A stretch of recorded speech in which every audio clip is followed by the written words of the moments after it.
hear me walking around? Well, I hope so. I'm trying to get set up. This is my first time live streaming. And I will hope that I have done this right. This is mostly totally impromptu. I have no idea what I'm doing. We're winging it. I figure I'm going to test this because I'd like to do some more live streaming type things. And I've been remiss in getting set up. I bought a bunch of stuff to try and get set up, and I don't know. I don't know if the quality's any good. I'm pretty new to doing this. My home internet provider is notoriously unreliable for such things. So I'm hoping that I'm doing it right.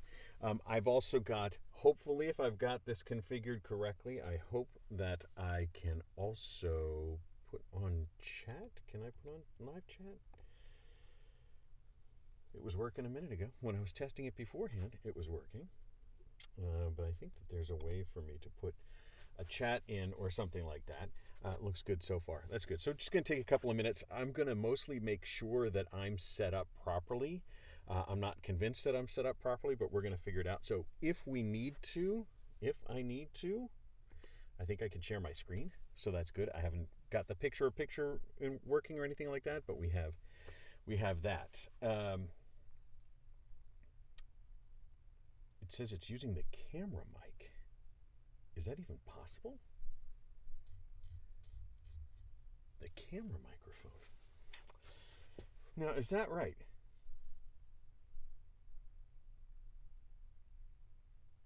Tap on the mic to see if we're getting the right signal. It could be that we're not getting the right signal. So let's see. Is this one? Is this the microphone that we're getting? Let's see. Maybe I should bring up my ATEM settings and see if that's right. So that's the thing. I'm using the ATEM Mini, just trying to make sure that I've got it correct, because my PC and so forth, that doesn't always have the right gusto to do all of the recording that I do and the streaming. So let's see. Yeah.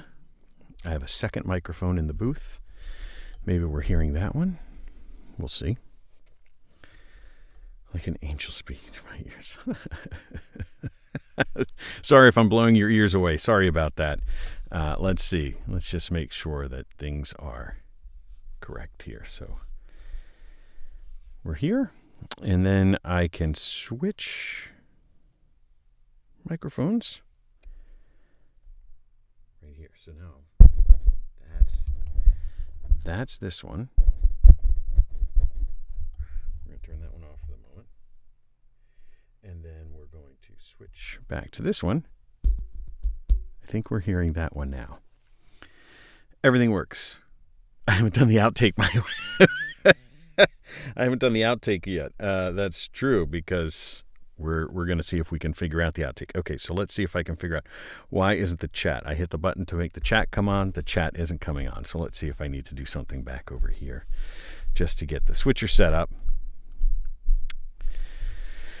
Was literally testing this moments before, and I had the little thing, and I put the button, and I do this, and let's see. So there I do that, and then I do that, and it disappears, and everything works. Everything works except the chat. I'm not sure what the chat is doing. Oh, these ATEM Mini macros are absolutely bewildering to me. Absolutely bewildering. So I get the black box. That's where the chat's supposed to appear. And I click Show Chat. My Show Chat macro. The box comes and goes. But why is it not showing the screen? I don't know. Couldn't tell you. Have no idea. It's set on the right camera. Because it's if you ever watch, big shout out to Aaron Parecki. I've been watching his videos like crazy. If you don't subscribe or go, if you don't watch Aaron Parecki to try and get this live streaming, he's been very inspirational to me to try and get this stuff squared away. But he's been really helpful watching his videos to try and get these things set up, and he makes it look so easy. And for me, not being like much of a video producer kind of guy, it makes it really sort of challenging for me. So I just saw a super chat come in. I did not expect that. Thank you very much. AWK, I would put your super chat on the screen. But I don't know what it's doing now. So like if I do this, you should be able to see like, yeah, I don't even know. Let's see. So if I switch there, you can actually see, oh, wait a minute. You're seeing a whole different screen. Ah, maybe that's what I'm doing wrong. Okay, so if I come back here, maybe I need to change what I was doing. Let's see. So I need to stop. See, it's got a Chromecast thing as part of it. Now I think I know what I did wrong. So I need to stop casting. Let's see, how do I stop casting? All my rehearsals, I did rehearsals. It all worked perfectly. I'm not doing anything right this now. So I do that and I stop casting. And then you'll see my Chromecast screen. So then I come over here and then I do maybe, I come back over here and then I do cast. This tab to there. Now the key is wrong. Now the key is moved because I must have touched a setting because the key is in the wrong spot.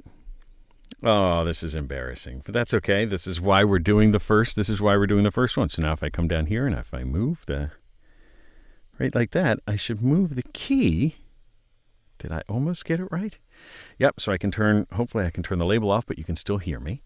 And you can see the chat.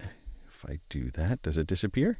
And I put it back, but the key is wrong. So I think the avatars are going to be off because every time I program that button, the key settings are wrong. Not sure why that happened, but that's okay.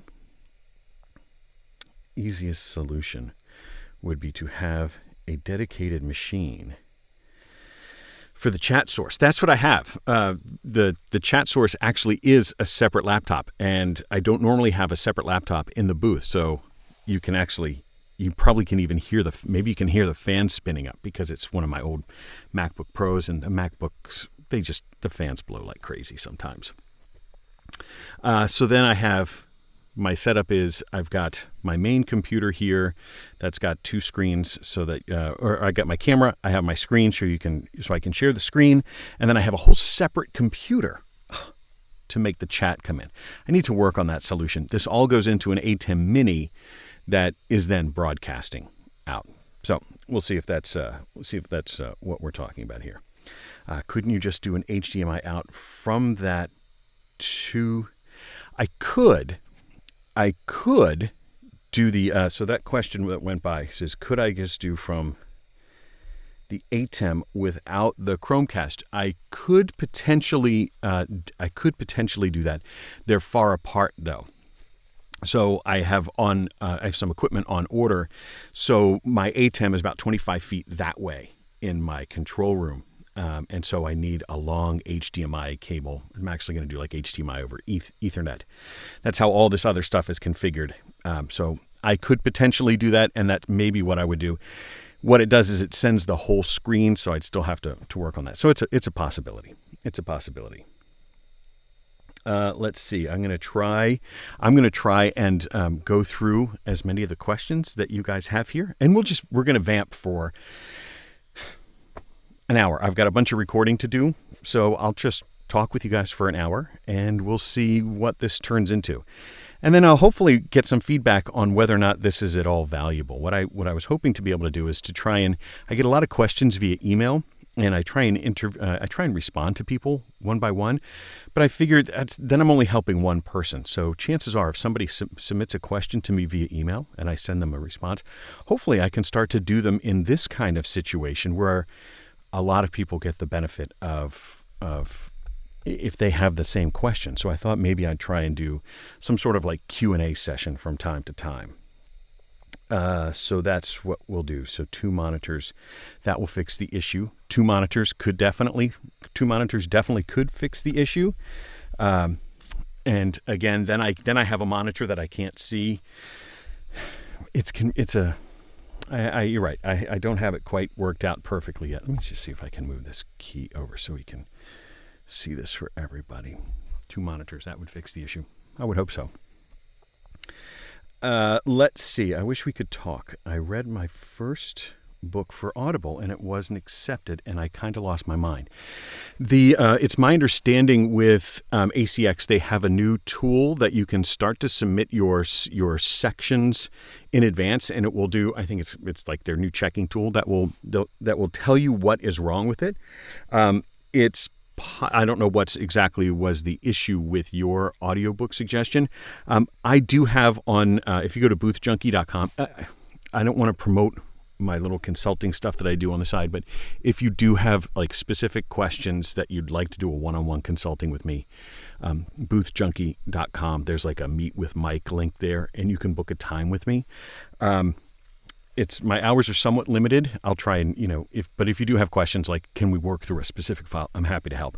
But for the benefit of everybody else, you have to make sure that your noise floor is right, which means it's low but not too low. You have to make sure that the recording, the RMS, is high but not too high, and you have to make sure that your peaks are high enough but not too high. Pardon me. The noise floor has to be below -60, and you can fix that a little bit with an expander or a noise gate, or something like the Isotope dialogue denoise or voice denoise. You can lower the noise floor a little bit without their things picking up on it, and that will make sure your noise floor is too low. It's possible that you were getting an error that it was too low, which is possible. So if you're using something like, if you're using a denoiser, or if you're using a noise gate and you have that gate setting it to just completely clamp down to silence, it will detect that and say that your noise floor is too low, -90, -120, -infinity, things like that. That's all too low. But you can adjust that, and there's some ways that you can do it. There was a video that I saw, and I'm sorry I'm not prepared with the link here, but there was a link that I saw that I have used using the Reaper. If you use Reaper, there's using the combination of the volume adjustment and the audio statistics settings. If you want, we can go through that, maybe without turning this into like 40 minutes on how to set up for ACX. There's a video out there where you can use the audio statistics, and it will show you your noise floor, your RMS, and your peaks, and you can adjust your recording to match those. So it all depends on what that was. And if there's more, I'll try and keep up with the chat. The chat's moving faster than I expected to. Sorry about that. So I'll try and look for any more specific questions. And if there's something I can share on my screen, I'll show you what I'm talking about. Let's see. I like my 2 and I do the stuff you told me you're the man. Oh, thank you. Thank you all so much. I really appreciate it. Very, very kind of you. All right, let's see. Do I use monitor speakers, and if so, what are they? Pardon me. Yes, in my control room, I use monitors mostly so that it's as I'm doing my quality assurance pass, making sure that I can that I don't hear anything, and it's also just so I can get out from under the headphones for a little while. I don't want to damage my hearing from being under headphones for too long. So the ones that I use, I actually have been long discontinued, and I got them on Craigslist because I'm cheap. They are the JBL LSR 2630. Let me go look at the badge. Hold on one second.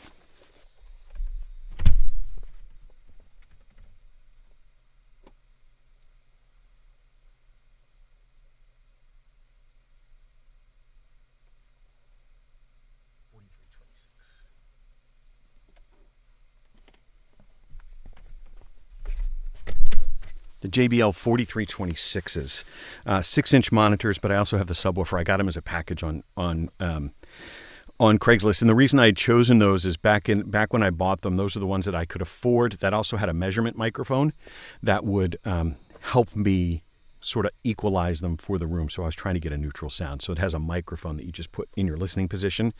It plays some sine sweeps, and then it will create an EQ curve that tries to make them nice and neutral. So that's what I use, the JBL LSR what I should say, 4326s with a subwoofer. What's that? Are those... Oh, goodness, this is moving fast. Sorry, I'm trying to go for... Make sure I can read this. There's the outtake, kind of. Let's see, come back. Let's see. I just made him walk out on us. Well, I want to try and help. Let's see. Takes confidence to walk out on a live stream. I wasn't gone for that long. Where can we find your consultation info? So that is, let's see. I'll pull the link up on the screen here, and hopefully not reveal any really incredibly personal information here. But is it boothjunkie.com? Book a time with Mike. So let's see if I go to this one here. So that URL there, boothjunkie.com, book-a-time with Mike. That will get you, it will allow you to book, and I do them in like 30-minute increments. So that one will, that URL will get you to book a time with me. I keep the days pretty open, but once it starts to, on weeks that I get a lot of bookings, I usually will just start to block time out so that I can continue to record.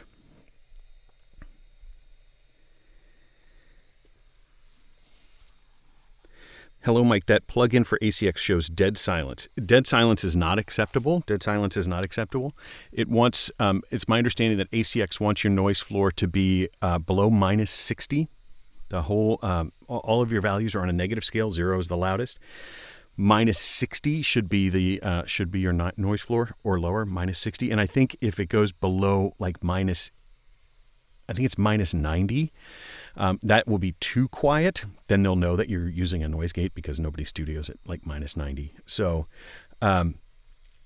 you do want to keep some background. They would call it room tone. They wouldn't call it background hiss. You would keep some room tone in there. So the way that I typically solve that, let's see, can I do this? Yeah, I can just show you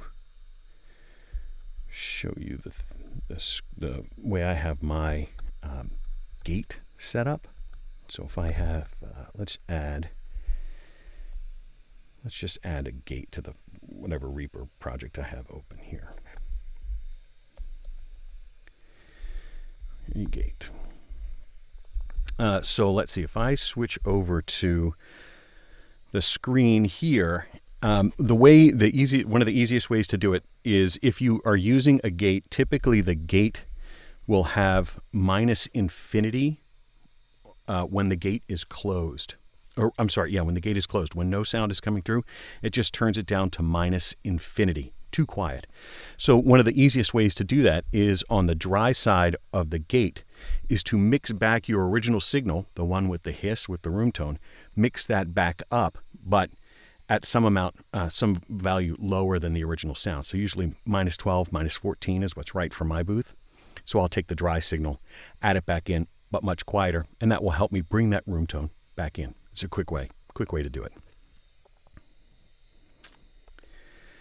Let's see.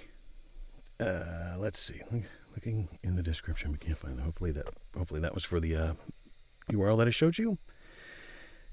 Are these wireless headphones? These are not wireless headphones. These are wired headphones. These are the old Sennheiser HD380 Pros. You can't get them anymore.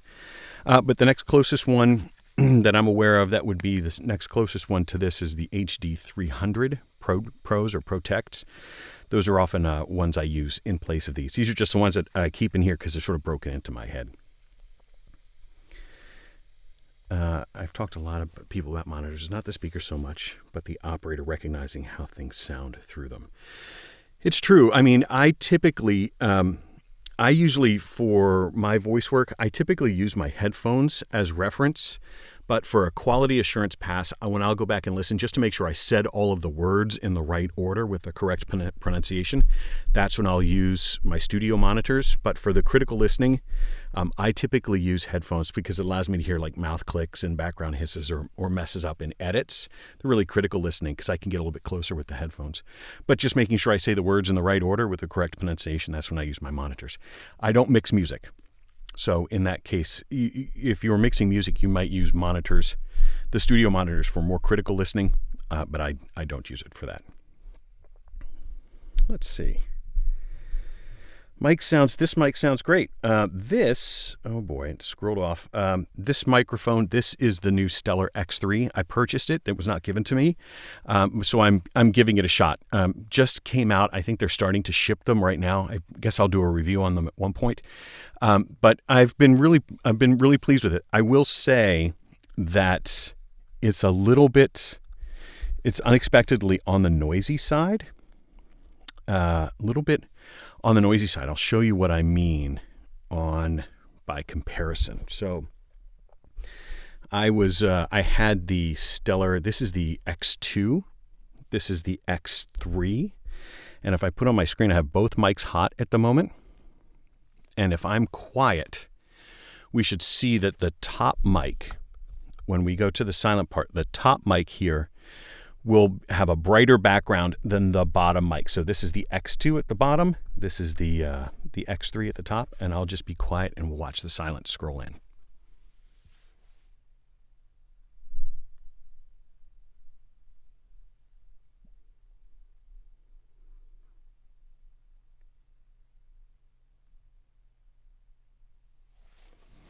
So you can see how this is the X3.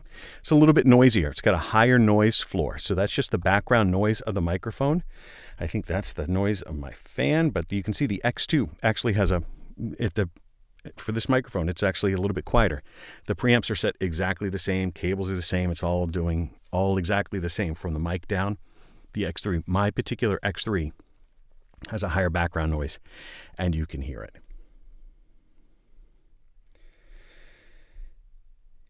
Let's see. Greg Draven asked, did you ever do anything with the original?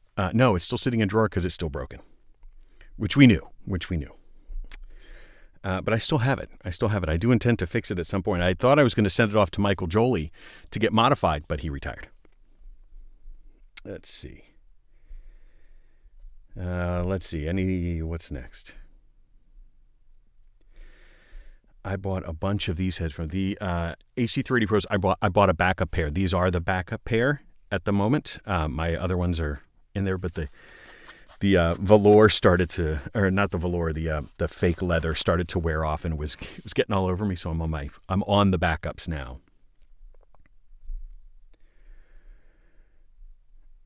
Let's see. Is the blue? Okay, wait a minute. This is moving faster than I thought. Hold on for a second. I love my NT2A. So I have to work on how to scroll through these. They make it look so easy, folks.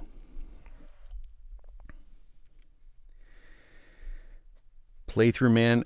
If you do want, if you are looking for that in that Book of Time with Mike, there's one specifically called a sound check. So you send me your audio unprocessed and processed, and then I'll tell you what I hear. And then we can go through if there's any changes to do. We can go through them. That's how that works. Have I ever heard of the Mike Parts S87? I have never heard it. I've heard of there's a bunch of different places that do, where you can like buy a kit. You can buy a capsule and the PCBs and put it into a donor body, and you can make your own microphone. I have not used. I'm not particularly facile when it comes to soldering, so I've never had the confidence to. I have a donor body mic waiting to have one built should I ever work up the nerve to buy one of the PCB kits and a capsule. But that's all I have. So I don't really have any experience with any of the kit microphones, unfortunately. That's a good question. I think I just learned how these graft works. I think it's for I think you're referring to the Spectrogram. The Spectrogram is actually a super, super helpful thing to get to know in your DAW. If you don't use the Spectrogram, they're super helpful. The way they work is from this is taking a sample by sample rendering of the frequency spectrum at that particular moment. So at the bottom is your lowest frequency. So this is like 20 hertz way down at the bottom, 20,000 hertz way up at the top. So that will show you how loud each respective frequency is. So you can see my voice is primarily in this red area down here, which makes sense. Most of our voice is between like 200 and 5,000 hertz. Sometimes the S sound will be up nice and bright. So you see whenever I make an S sound, you can see where that section of your sound is in the spectrum. And then if there's any background noise, so if there's a PC fan, if there's something that's humming, they will usually appear as a bright line across. I don't have one at the moment because the fan shut off, but when the fan comes on, you'll see a line. That's usually like the main frequency of that. But it's really helpful for like identifying if you need to de-S a sound, where your S sound appears. Some people that have like a whistling S, like, all I want for Christmas is my two front teeth. Those S sounds, you'll see them sometimes as a sharp line, and it will help you de-S, target where your de-esser should go so that you can take that offending S sound and reduce it a bit. The brighter it is, the louder it is. So if it's really dark, that means there's no energy at that particular frequency. In this particular one, it goes from black through dark green, light green, then yellow, then red, then sort of that purplish pink color down at the bottom. And that's the relative energy at that frequency. So this is where most of the energy is, a little bit less up here, and not so much way up in the ultra highs because there's just not much information up there. And so we can just watch that scroll by, and I happen to have two mics open like that, so you can actually see both of those microphones. But that's what I use them for. I use them for looking to see if there's any rogue frequencies that I need to worry about, like with lines straight across. Helps me identify where S sounds are, that sort of thing. Let's see. Mike Parts 80. So yeah, that'd be cool. Hey Mike, my microphone is right next to my PC, which has really loud fans. Do you have any suggestions on how I can reduce the noise of the fans in my recordings? There's a couple of different things that you can try. First and foremost, if there's anything that you can do to make the fans run quieter, reduce the load on the PC, that certainly helps. Then distance. So the further you can get the fans away, the reason I don't keep a computer in my booth and I keep the computer out there is so that the sound is distant. The sound of my fans, my PC has fans too, and they're just in the other room. So distance helps. Having a Bluetooth keyboard, having a Bluetooth mouse allows you to move the PC away. For another $100, if you can put a second monitor to that PC, you can have that on a HDMI cable that's over Ethernet. So you could put your computer 100 feet, 100 feet away, or as far as the Bluetooth would last. So you can have your Bluetooth mouse.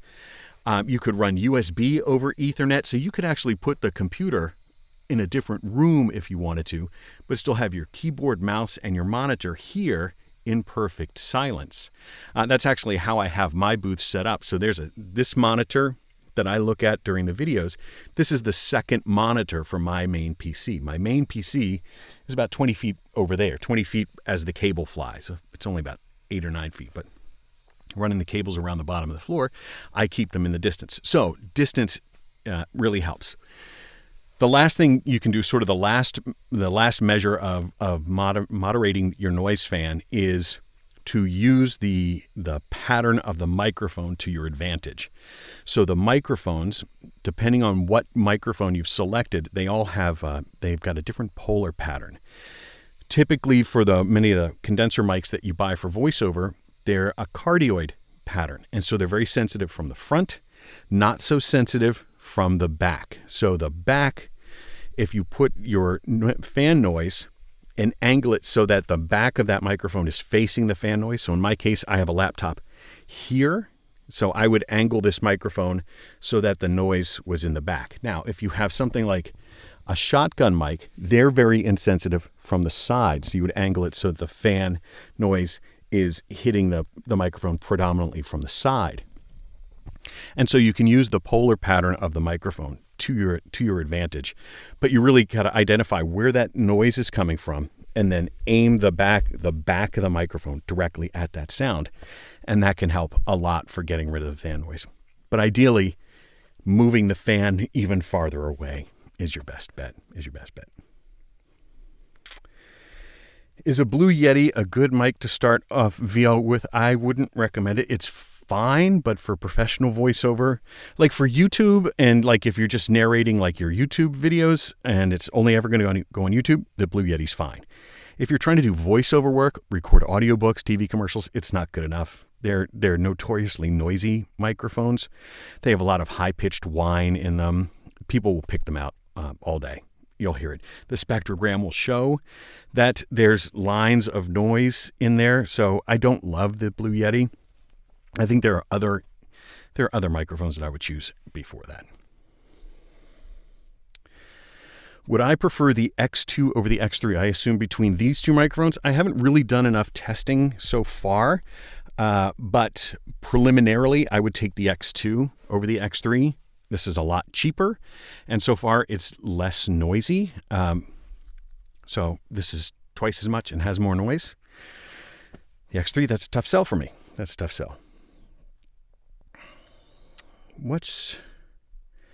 Sorry, every once in a while the comments jump around a lot a bit. If you like to build things, check out DIY Perks. He's really amazing, isn't he? I love that channel. He takes it to a whole nother level. Man, I wish I could do what he does. You don't need a gaming monitor. Any monitor will do. Absolutely, that's true. For voiceover work, our monitors do not need to be particularly performant. I actually, in my booth, I have a super cheap monitor. This is like a $150 monitor because this monitor runs nice and cool. I actually bought a 32-inch monitor because I wanted to be able to have a 4K monitor in here, but they run so flippin' hot. It is so hot that I went back to the $120 one. It's only HD, 1080p, but when you're in here and it gets hot, that was the big thing for me. But this is like a 60 hertz AOC monitor, super cheap. Do I work with a voiceover agent? At what point to your career do you know if you're ready? Additionally, what's my favorite platform for booking gigs? I do have an agent. I've had an agent now for a number of years.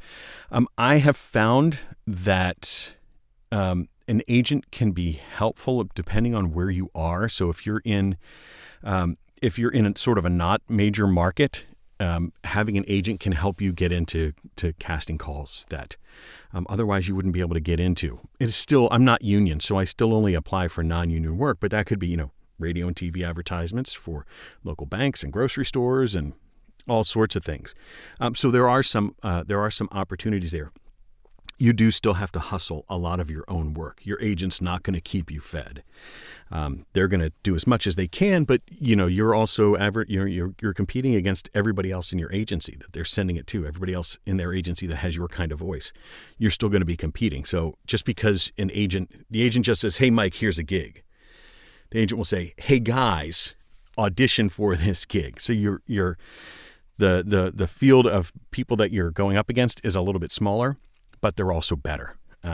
So the agent is a double-edged sword. But yeah, they can be helpful. And then trying to get an agent in like the bigger cities, it's hard. It's hard. They can get you into some good gigs, but the getting in there and getting accepted is harder. So how do you know when you're ready?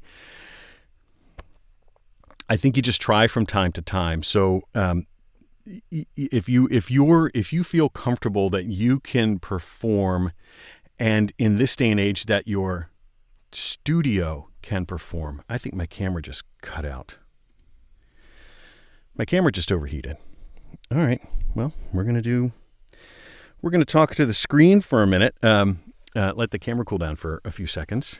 Not sure why the camera overheated, but it did.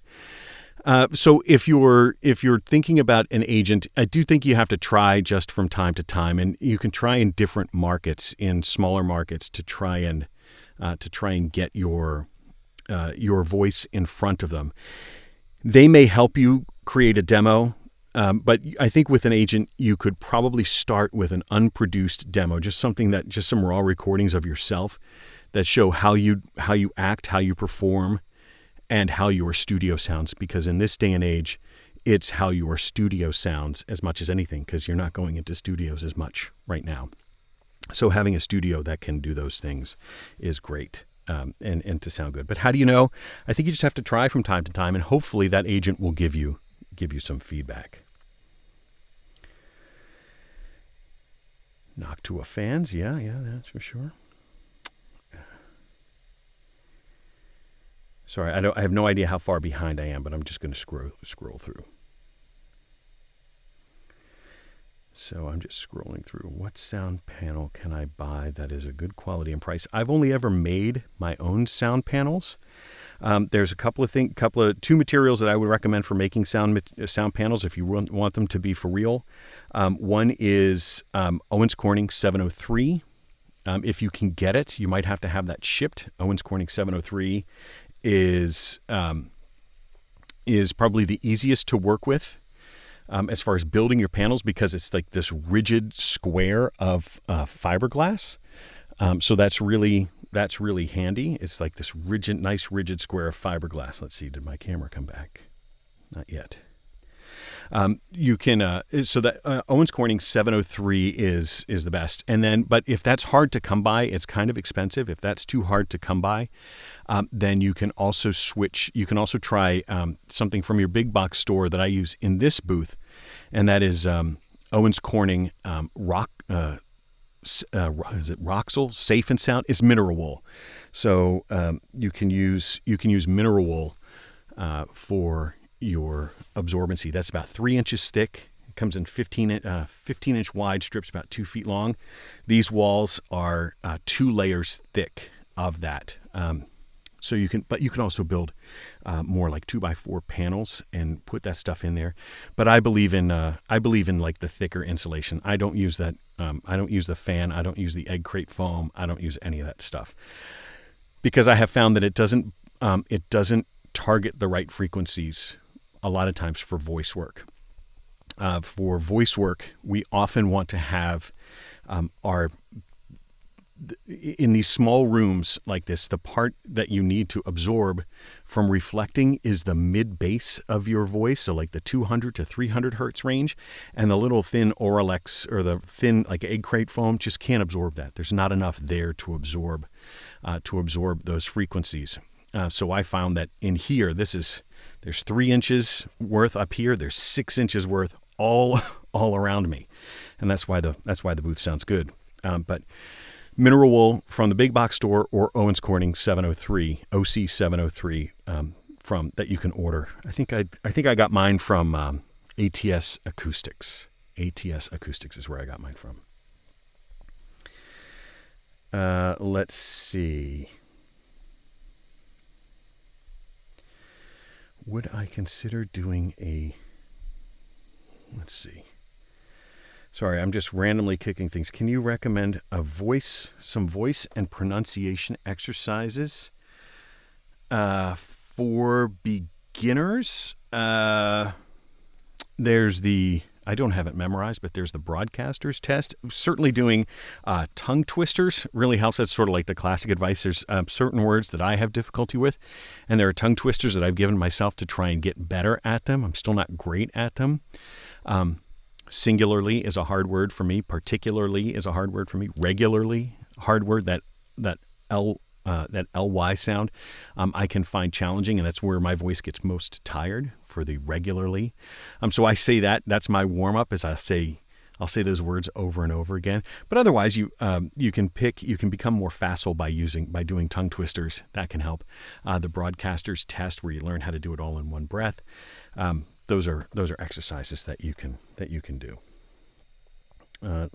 Would I consider doing a live panel meet and greet? If you bell me, you can visit when I go live. A live panel meet and greet, is that for like what I'm doing now? Yes. In person? I haven't really done one in a long time. Well, now it's been a year since I've met anybody in real life. Let's see. Very, very good. Very good. Yeah, that's a good point. Rodney Salisbury, he's really great at tongue twisters, and he's got a good one.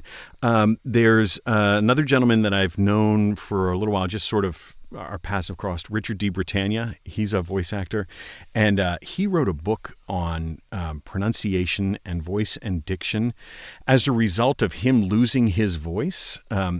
And I'm sorry, Richard, but I cannot think. But Richard D. Britannia, I think it's Hello Voiceover. He has a book, and I think it's free, but it's got long lists of pronunciation words that you can pronounce. If I can find that while we're talking here, maybe I can find a link for that.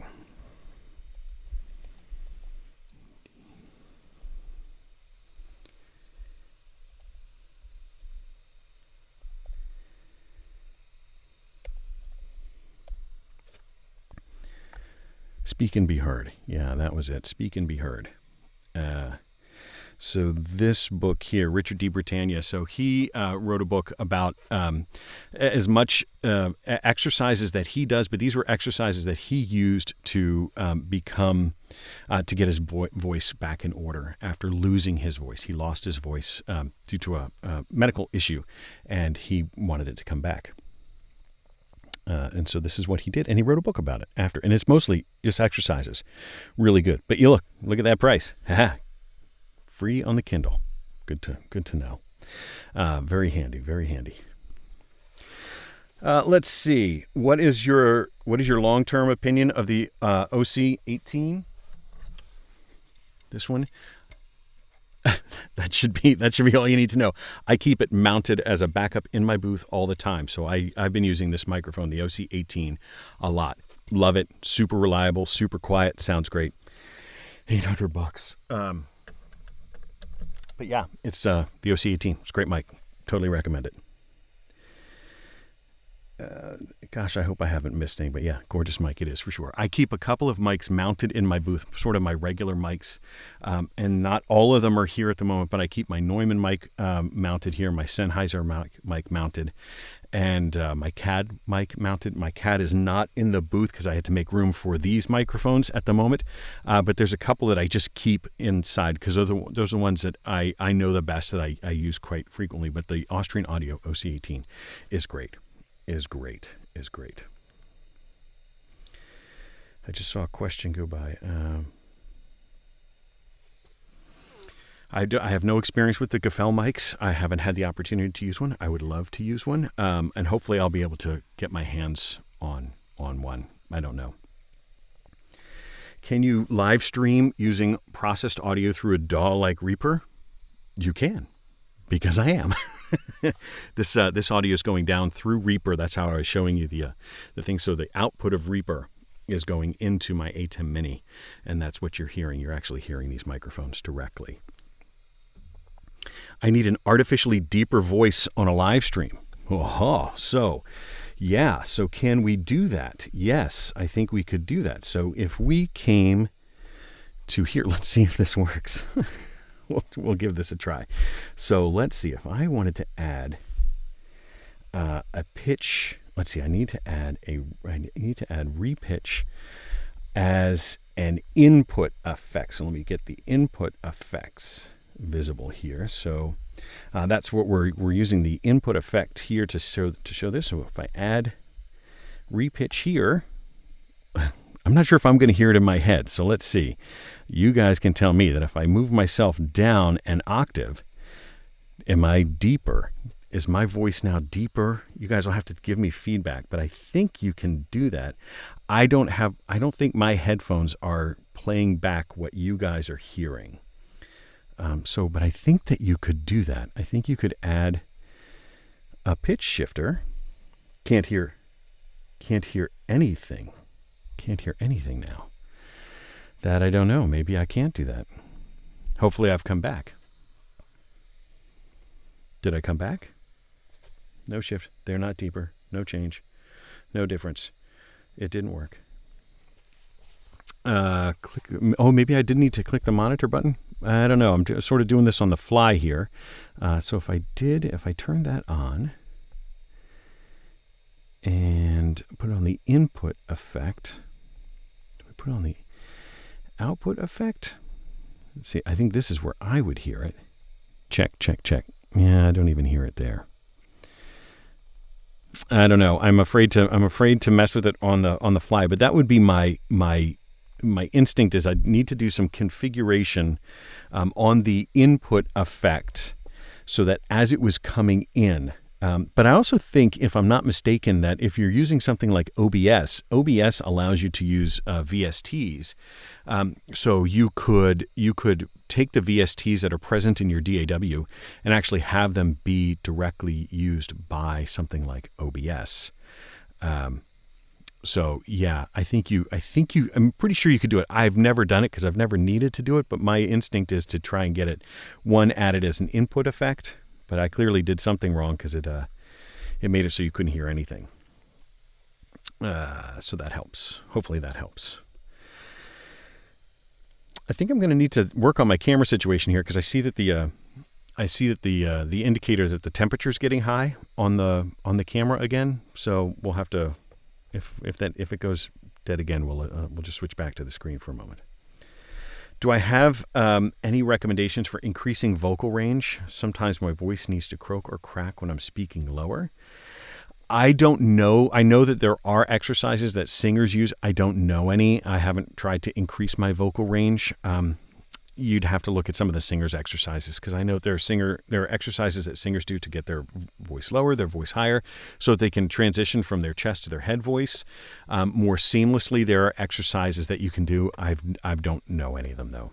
Sorry. I need a fan on the camera. Yeah, this is the Sony ZV-1, which is what I just use for like recording videos. I have got a camcorder that I can keep on for days at a time and it won't overheat. It's just that this ZV-1, it's probably not best. It's nice and small, so it fits this way in the booth because it's small. But yeah, I should.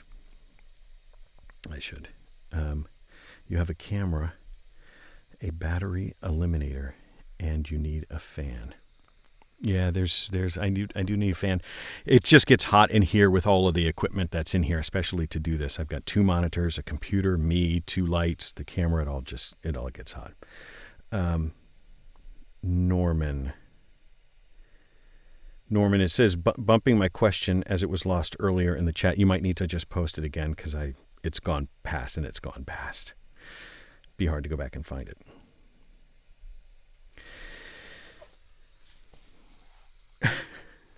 Yeah, okay, I guess that's it. It's commonly said that you need a thick skin if you want to be a voice actor, especially with relation to what may seem like an endless uphill battle when it comes to rolling out auditions. You absolutely need a thick skin because the clients don't care. They don't care about you. You are a product that they are purchasing, and they're going to purchase the one that's right for them. Auditions for me are fire and forget. The minute that audition is sent, I forget all about it and I never think about it again. Because you'll never get feedback. They'll never let you know if you were right or wrong. You just know that you weren't chosen. If you were chosen for the gig, that means they liked you in some way and they want to work with you and they want you to succeed. But with auditions, it's fire and forget. You just have to let them go and not think about them. You can reference them yourself for learning later. Sometimes it's interesting to go back to an audition that you did last week, if you keep an archive of them, to listen back with a fresh set of ears, and often that will reveal why you didn't get chosen because you don't sound... You're like, oh boy, I left acting on the table. I left some emotion on the table. I didn't do that right. I misread. I didn't give them enough differences. You can use them as your own learning experience, but don't ever expect to get feedback from anybody because you never do. You never do. Start to keep track of your audition rate. Yep, the thing just crashed again.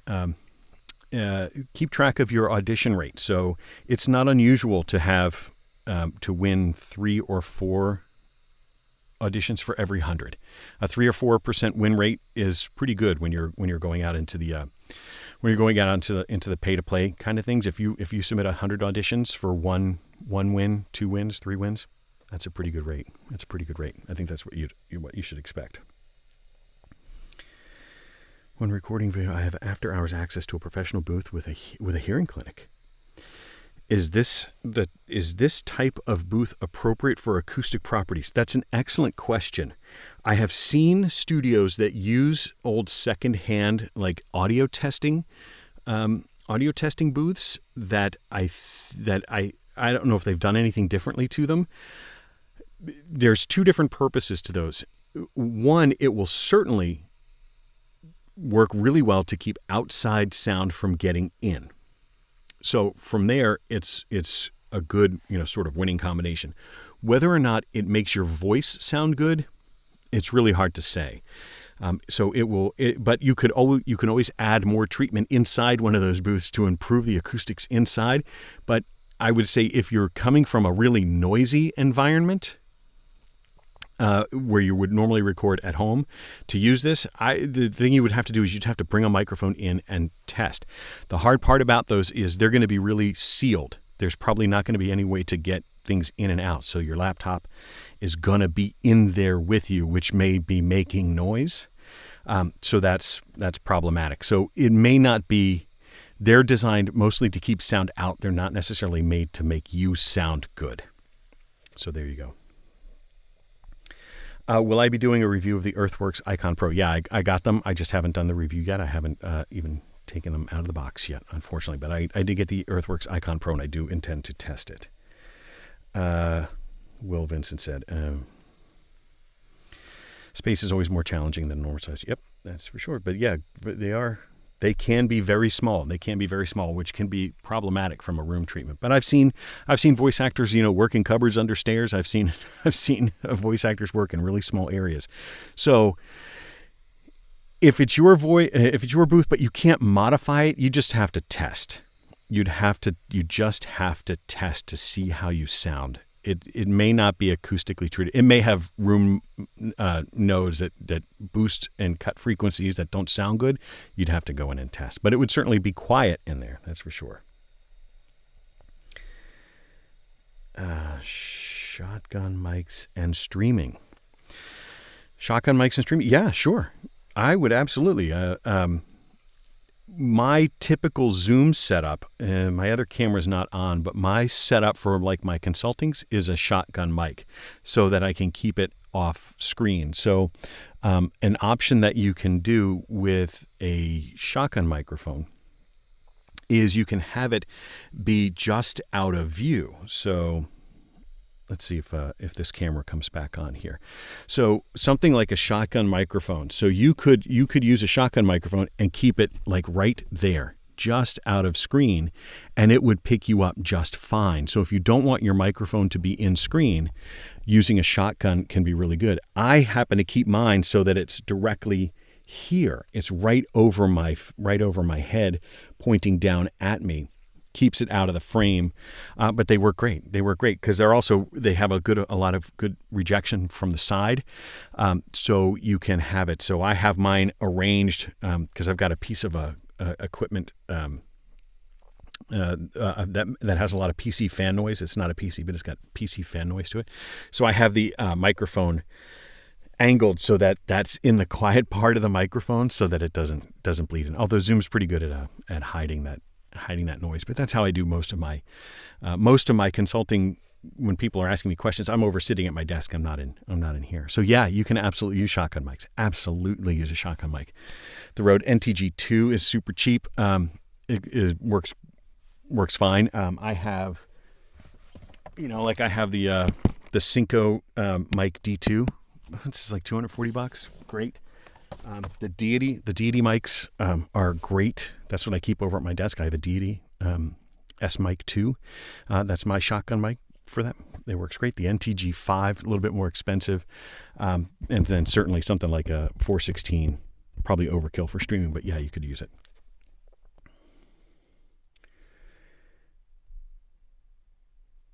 That seems to be a conversation with other people. I have not. I see this conversation going about the Erlen microphone.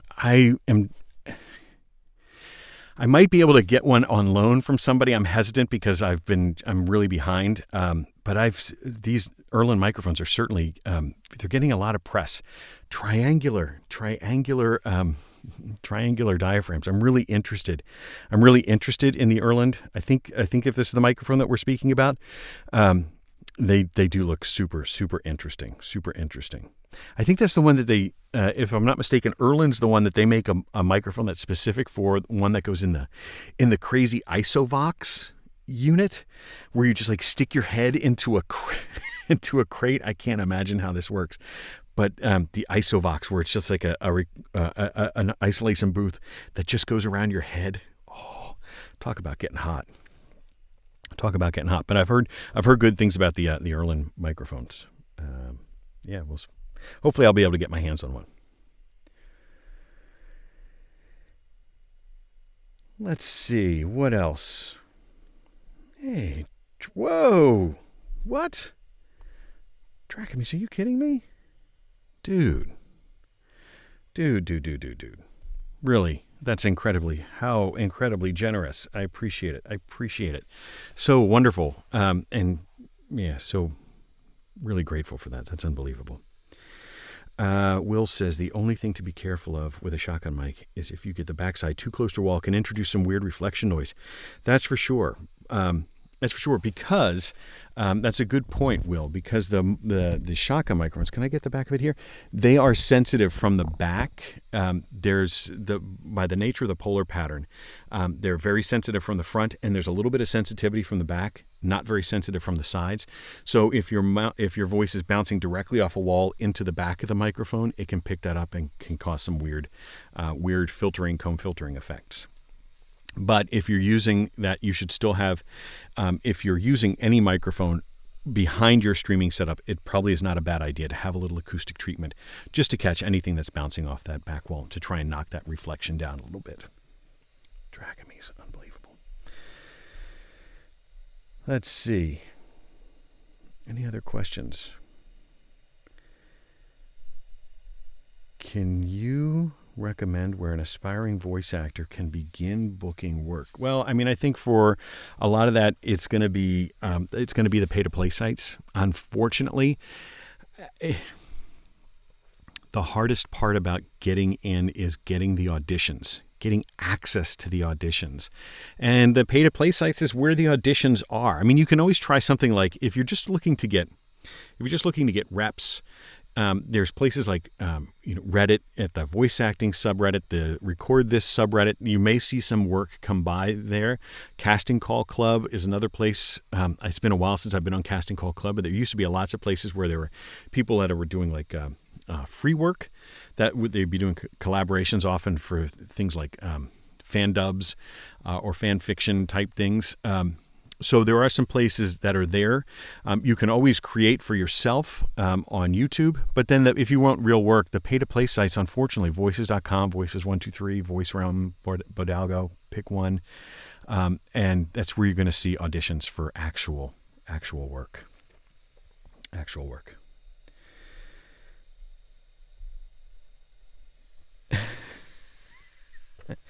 Talk about my life philosophies. I'm not sure if I have life philosophies that are all that interesting, but that's very, very kind. Very kind. Reaper versus Logic for Mac. Reaper, always Reaper. Reaper is so cheap. You get so many updates. You get so much stuff. I mean, Reaper for me has been amazing, and the part that's really amazing about Reaper for me is the expandability of it. So I'll give you an example.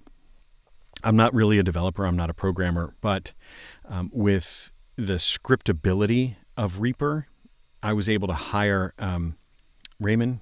I think it's Rade is how you say his name, Extreme Xram, in the Reaper community, and he was able to code for me a specific plugin that was for a very specific voice project that I have a long-term relationship on.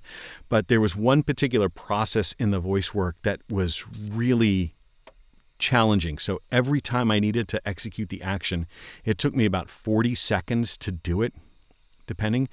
And he got it down to literally a click on my a click on my punch and roll little controller here. So I press one button now, and it does this whole long sequence of actions, way beyond what you could do. It's like looking at the waveform itself and finding when certain thresholds are exceeded, and trimming things and joining things, doing all of this work for me. And I don't know if maybe there are other ones. Maybe Logic could do that, but for $60, with the price of Reaper at $60 for most people, I don't think you can. I really don't think you can. I don't think you can beat it. I really don't. So Reaper. I saw something go by. Do I have any plans on making a voice acting group course? I have gone back and forth on this. I actually have the whole long outline of some courses, but I've been hesitant. I haven't built any of it. I've mostly just got outlines of it. And the thing I have gone back and forth for doing is, do I do something that I sell, which I'm really hesitant to do. Like, I don't necessarily want to put a course out on like Coursera or on one of my own. I'd really rather just make it all and just release it on YouTube. So if I do go down something like, most likely it would just end up as a YouTube series, because I want to give it away. I don't really want to sell. I don't want to sell that stuff. I would honestly rather give it away. So yeah, but it's a function. It's a function of time.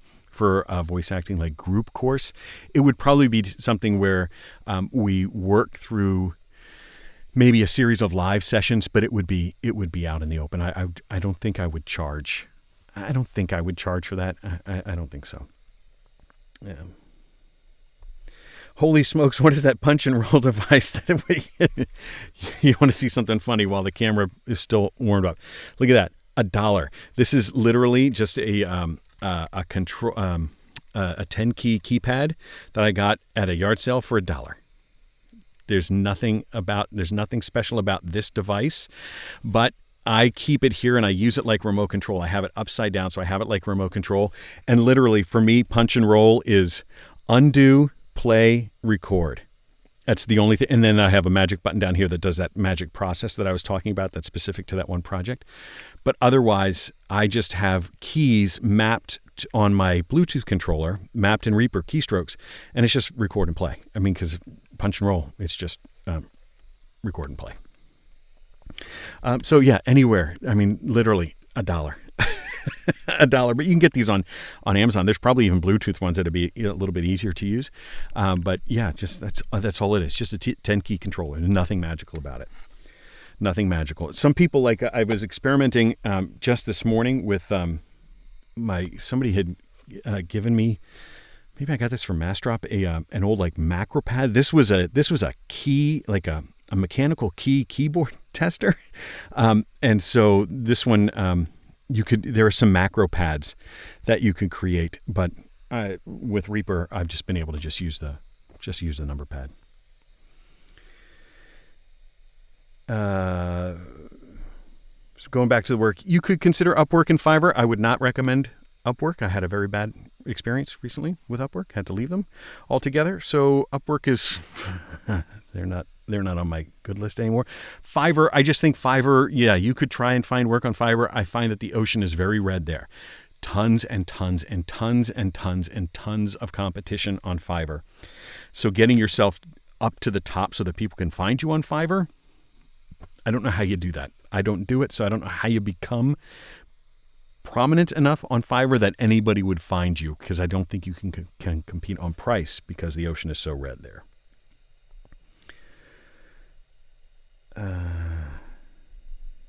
Tony, I've missed some other part of what you were asking.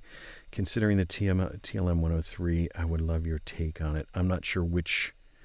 Sorry, I've missed it. It scrolled off the back. The chat moved too fast. So Tony, I don't know what you're asking. I'm sorry about that. Do I like SC Electronics sound? I think I've only tested one of their microphones, and I don't remember it well enough to remember the impression it left on me because it's been several years. I only got to borrow the mic very briefly. There was an SE Electronics microphone. To my recollection, it sounded good, and it was comparable to my CAD E100S. Sorry, camera overheated again. It was comparable to the CAD E100S. But I don't have a ton of experience with it. The only other SE product I have is I bought one of their reflection filters, and that was underwhelming. That was really underwhelming. Okay, let's just push forward here. Plan on making the jump from the RE20 to the Blue Yeti. Yeah, well, I mean, that's quite a jump. The RE20 is a magnificent microphone. Tony, what are my thoughts on the TLM 103? Well, it's one of my favorites. It's one that I keep in the booth all the time. If you can afford it, it's worth the money. The part I found about the TLM, the learning experience I had with the TLM 103 is it's a mic that does not respect your space, for lack of a better way to say it. It's not forgiving of a bad space. So if your space is not optimized and really sounding good, the TLM 103, the Neumann microphones, they will hear all of the flaws, right? There's the old adage that a condenser mic can hear a mouse fart 3 houses away. Well, the TLM 103, those microphones, they will pick up everything. They are extremely sensitive. They're very easy to put a plosive into, ruining a take. They're very sensitive to rumbling in your area. So like if there's somebody walking on the floor, a hardwood floor, 25 feet away, that sound could come into the microphone. They are not at all forgiving of the space. When you get your space dialed in, they sound magnificent. I really love the sound of the TLM 103. I love it. I use it frequently. One of my favorite microphones. But you have to know going into it that microphone is not going to do you any favors if your space is suboptimal. It may actually sound worse than the mic because of the mic that you're coming from. I think I did a video about that way back in the beginning where I compared my 103 to like a $100 eBay microphone, and I put the $100 eBay, $50 eBay microphone in my booth. Sounded great, and I used the 103 everywhere but my booth and showed how the TLM 103 just picked up all of the noise and everything. The booth matters so much, and it could not matter more with a microphone like the U87 or the TLM 103 or any of these really high-performance condenser microphones. On Reaper, when do I have to upgrade to the $200 license? I'm so confused with their website. The interesting thing about Reaper's licensing is it's so much of the honor system. So much of the honor system for Reaper. So they start with, I think the camera's going to come back in a second. Their trial is unlimited, right? So you can start to just use the trial version, and you can use it as long as you don't mind that nag screen. You should pay for it, but you don't have to. Under normal circumstances, it's $60. Once you start to earn a certain amount of money with Reaper, they ask you to spend more on the license. You don't get any more features. You don't get anything different. Reaper is Reaper. But if you make more money with Reaper over a certain amount, it's $20,000, it's $50,000, it's $60,000. I forget what it is. You have to look on their website.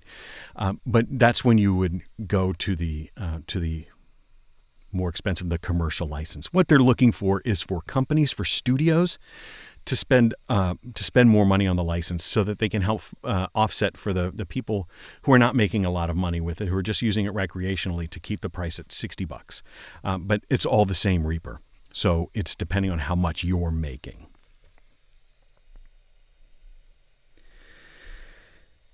How many auditions do I do a week? I saw that question go by. How many? It depends on the week. It really depends on the week. So some weeks I'll audition like crazy if there's not a lot of work.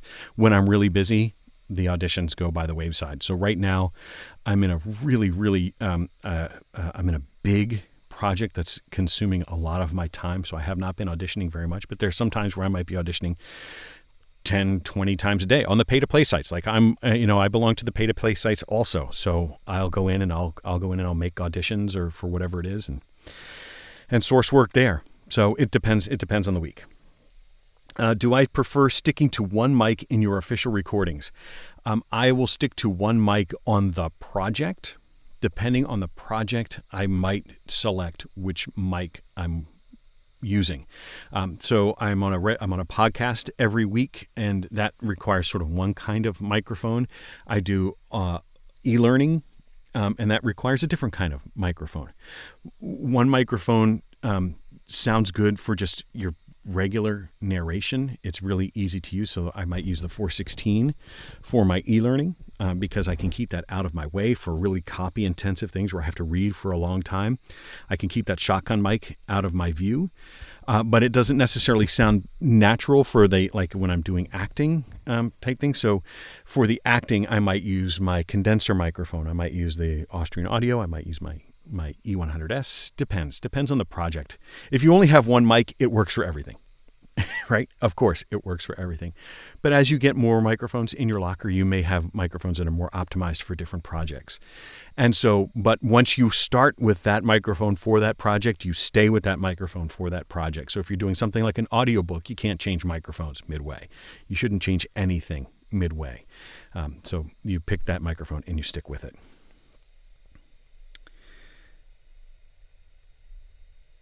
I just got the Audient ID14 Mark II after your review. Good.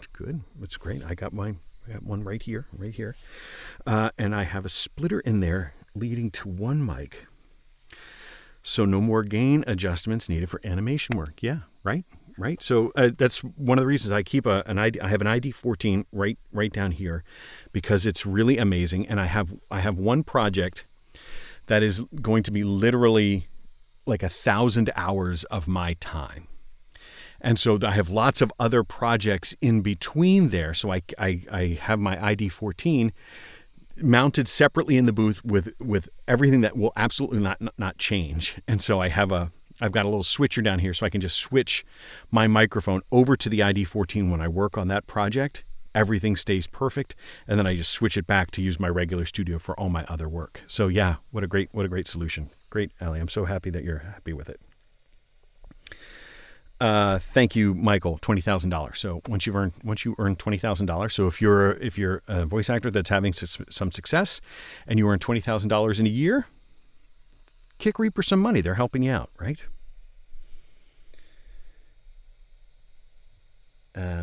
Use Reaper, use Voice Meter, pay when you make money. Yeah, that's what it is. I mean, if you're not making any money in voice actor, as a voice actor, if you haven't made $60 yet, then use the trial of Reaper. And right now they're giving that, they have a temporary license that they're giving away. If we go over to the Reaper website, we'll actually look up that. Let's see. So Reaper.fm.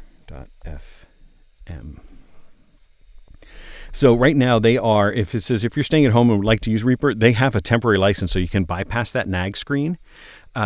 So you can use a temporary Reaper license. I don't know how long that's going to last, but they've been doing it essentially for the whole COVID-19 outbreak. They went through and so they're letting you can download that temporary license. After that, the purchase, as people said, so it's $225 for the commercial license. And it says if you were an individual or business using Reaper commercially and the yearly gross revenue does not exceed $20,000, then you get the discounted license, the 16, which I believe most people qualify for. And what's really nice about that is one of the things I find most attractive about Reaper in the long run is if you buy it now, you get upgrades all the way through $799, which means it's probably going to take them 3-4 years to get all the way up to version 8.0.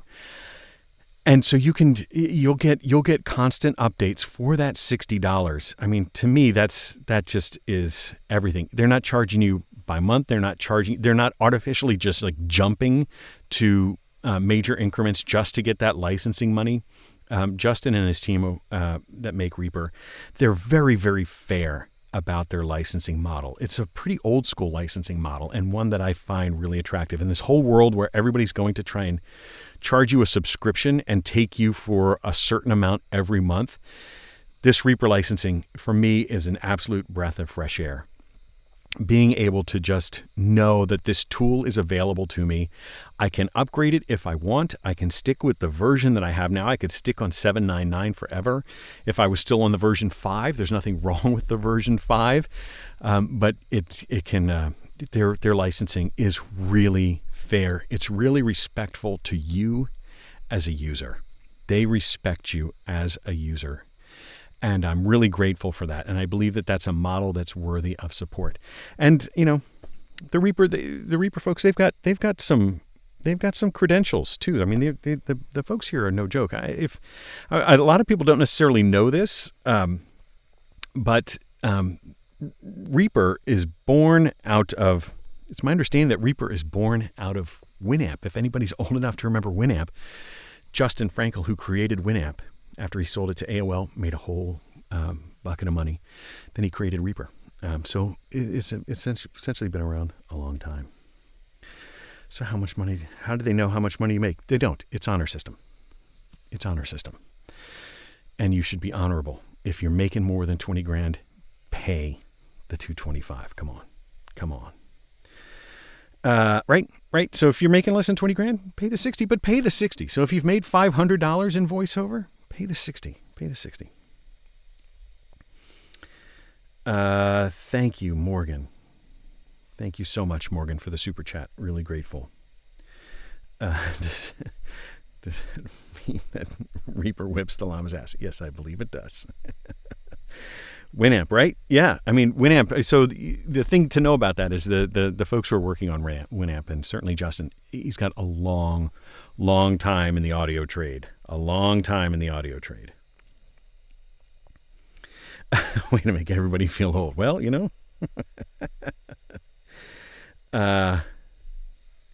best mic under $100. Best mic under $100. The one that I think for me that's in the lead right now it could be the shockingly good. I happen to have it right here. This was not a prompt, but the Mackie EM91C condenser microphone. Great microphone, and I think it's like $60. I would definitely do that. I also happen to when I was thinking about this microphone, I pulled out the old Blue Ember, and I think this one is $99. So I was going back and testing, and I was doing a comparison between these two, and I don't have my comparison done by any stretch, but man, the Blue Ember was such a good mic. I was pleased with that one, and for $99, yeah, that's a great one. Best mic under 100. So, but there's others. It all depends what you're looking for. Certainly, if you're, other choices like SM58, how can you go wrong with an SM58 for $99? It really depends on what you're looking for podcasting or for voice work or for streaming or for whatever it is. There's a number of choices out there in the $100 world.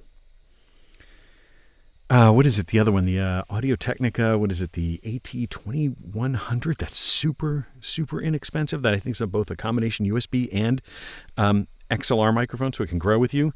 AT2100. Do I have that right? So maybe somebody will know in the comments, but I think that's like a $30, $40 microphone. Yeah. Let's see. They're going. The chat is moving fast here. I just saw a super chat go by. Alan, thank you so much for the super chat. Wow, really, thank you. Dimebag says check Bandrew for mic reviews. Absolutely. Bandrew and I talk from time to time. His mic reviews are out of this world. I will promote Podcastage any day of the week. He's amazing. Yeah, thank you, Michael, for the AT2100 for 80. Oh, it's scrolling. Sorry, $80 to $100. My price was off, but the AT2100, $80 to $100. Yeah, great mic. Yes, Bandrew. When I speak of Bandrew, that is podcastage. Correct. I bought the Lewitt 440 because of you. Well, that is very sweet of you to say. The Lewitt microphones. This one, the AT440, AT440 Pure, $249 microphone, outstanding microphone, great microphone, and you can, I think, do I have the right $250? And you can use this. This could be your forever mic, man. Lewitt's making some great microphones.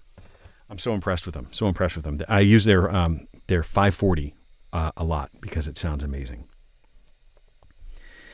Can you help me best EQ for voiceover? I've seen your video, but it didn't help much on YouTube. No help. So on Etronic, so in that case, the thing to do, if you really want me to like try and help you EQ your sound to the best sound, go to that, go to boothjunkie.com and say book a time with Mike. And if it's in your price range, then we can talk. You can send me your before and after audio, and we can find the right way to do it. Have I fixed the issue on the shock mount from the Austrian Audio OC18?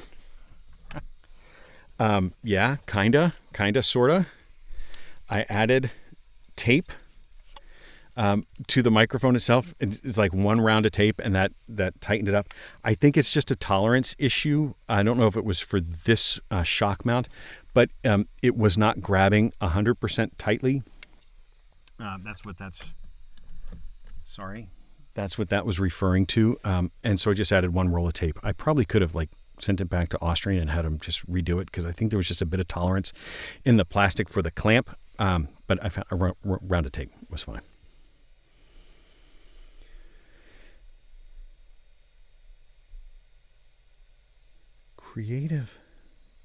Creativizer. I'm so, it says 1,000, but I don't know. I'm so sorry. I don't know what that symbol is. But thank you so much. Thank you so much for the super chat. I don't recognize the symbol. I'm so sorry. I don't know what currency that is, but thank you so much. Thank you so much. How did I get into voice? What's my journey? How did I realize this career is for you? What keeps you going? Wow, there are many, many questions there, and I will go until the camera overheats again. And when it does, I'll switch back to the screen. How did I get into voice? I took a class a number of years ago, probably about 10 years ago, maybe-ish. I took a class on a whim. I just moved to a new city, and I was wanted to meet people, so I was going to go take a photography class. And I ran into the class offered was it was a class on voice acting. I was like, I'll take that because people have always told me, from the time I was in high school, you've got a voice for radio. And I was always interested in it, had no idea how to break into it. I thought I was going to be in radio. And I went and interviewed with a radio station, and I realized there's no money. That was not for me. And so I just sort of set it by the wayside. And then when I saw this class, I went back and I took the class. And on the very first night, they had me get into the booth. We all got into the booth, and I heard myself over the big monitors, through the real Pro Tools rig. And I was absolutely hooked. It rekindled my flame immediately for doing that. And I think for the last 10 years, I think there's probably been 30 days in that whole decade, maybe a little bit more, that I haven't been in front of a microphone. I was immediately hooked. And then I just started taking classes. I practice every day. I still practice every day. I happen to be working out with a coach in a studio, and she had to sign some paperwork. Her agent came in. She was signing paperwork for a gig, and he saw me and said, "Who's that?" And he hired me. He asked me to, if I'd like to be represented. So I was. I found an agent. Work started to come in. I started to hustle, and I just worked and practice every day. I practice voice work practically every day to try and get better at it. And I love it so much, that's what keeps me going because I really enjoy the work. But it is work. So sometimes you get involved in projects in order to make money, and you try and find the joy in that work too. So, some of the work that I've done where it's read 25 hours on maintaining, road signs. I've done that work, where it's not really fascinating work. It's not being an animated character on a TV show.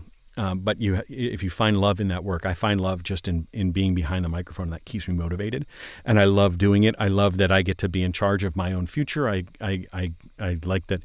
As hard as I want to hustle, that's how much I earn. That's how much I use as my career. I like to be self-motivated in that way. So that's what keeps me going, right? So if I stopped voice acting, the money would dry up and I'd have to go back to a real job. Whereas this is the thing that I love to do. And I have no secret to my great work. I just practice and it comes out the way it comes out. I don't pretend to be like a fantastic actor. I don't pretend to be anything more than I am. There's this continuum of here's where I was, here's where I hope to be, and we're all somewhere in that in-between trying to get towards that better version of whatever it is you're trying to get better at. Whether you're learning how to play guitar, you practice to get better. There's no such thing as best guitar, you're just trying to get better. There's no such thing as being the best voice actor, you're just trying to get better at what you can do. So I don't know if there's any great secret. I just try and practice to get better. But those are good questions. Let's see, what else is in here? We just rolled through the chat here.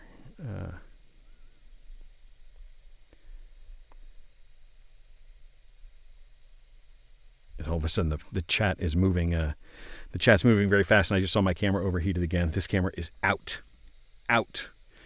We're taking it. Will you say that owning the right equipment is the most important part of being a voice actor?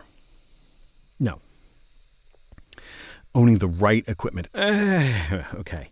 So that's an it depends kind of question with the right equipment. So in voiceover, there's a number of different components to it. So the right equipment includes your booth and the microphone. So if you're speaking of the electronics, I don't think the electronics are the most important part of being a voice actor. I think the space that you're recording in is one of the most critical parts of being a voice actor. So you can have a $100 mic in a great space and it will sound fantastic. You can have a $10,000 microphone in a crummy space and it will sound like junk. You won't get any work. So the space that you're recording in is important. But then the other important part of being a voice actor is actually being motivated to do it, being willing to, as we said before, have the thick enough skin to survive in a world where you're being critiqued for just being you, for being an actor and just using your voice. You have to be prepared to deal with those things. So yeah, having the right mindset to be a voice actor, developing your chops as an actor is important, and having a space to record in is all important. Those are all important.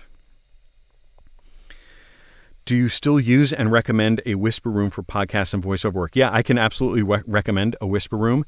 I don't use one, and the only reason I don't use my whisper room is because the room that I am recording in right now is 1 inch shorter than my whisper room. So I moved to a new house. Sorry, my camera's overheated. I moved to a new house, and I knew it when I bought it, but my whisper room is 83 inches tall, and the room that I'm recording in, the ceiling is like 81 and a half inches tall. So my whisper room wouldn't fit. So I actually went to Whisper Room. I said, can we build a custom one? Can we do that? Because I was a big fan. I am a big fan of their products. And the cost was going to be prohibitive. They wanted something like $11,000 to make a custom one-off booth that was just using their templates, but 1 inch shorter. And I just couldn't afford it.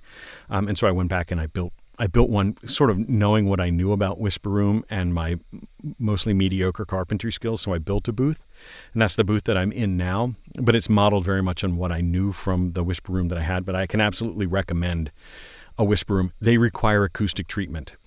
So if you go back and look at my old videos, you'll hear me talking about the acoustic treatment in that particular Whisper Room that was 4-inch thick Owens Corning 703 insulation. The whisper rooms, they're good for what they are, but they do need acoustic treatment for voice work. So, yes. I can't decide between the Audient ID14 and the Audient Evo 8. Please help. So they're very comparable features and functionality wise. You could flip a coin and be happy with either.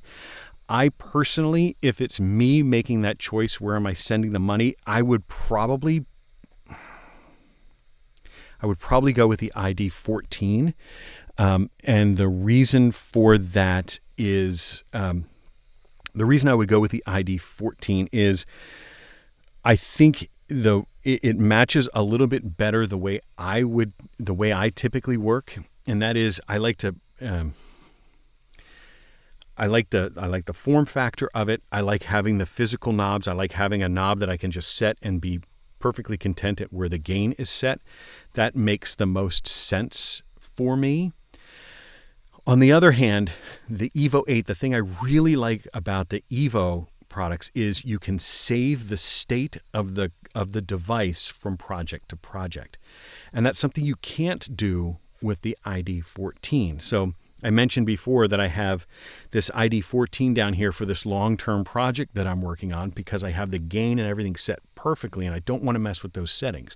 Whereas with the Evo 8, I would just be able to save the state of the device and then pull that back up whenever I'm doing that project again, have the gain and everything set exactly the way I want it to.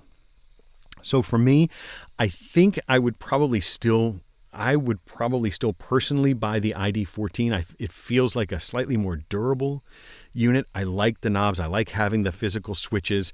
I like the way I interact with the device itself over the Evo 8. But the sound quality that you get through them, I think, is extremely comparable for either one. You're not going to really make a bad decision. Just think about how you might want to interact with the device. I think that the Evo 8 is a little bit more targeted towards consumer, whereas the Audient products are a little bit targeted towards someone who may be trying to work in a more professional environment. It's just the impression that I get. I feel like the Audient products are a little bit more durable, a little bit more strongly made. I think I think the buttons and knobs, it all just feels better. But it's really this is all. It's a small difference. It's a small difference because the preamps themselves are excellent in either one. Sound quality wise, I would be happy with either one. So it comes down to my personal preference of the actual tactile use of the device. I hope that helps. Let's see, I'm just going to try going down here. Recommended safe acoustic. I've heard health issues resulting from fiberglass rock wool releasing dust. They can release dust. You could mitigate that with just multiple layers of fabric. That's what we have here, is multiple layers of tightly woven fabric to prevent that dust. So like my booth, there's no dust in my booth because I've got this really tightly woven fabric for the ceiling, really tightly woven fabric for the walls. You don't want something shiny like plastic, but tightly woven so the dust won't exfiltrate through it.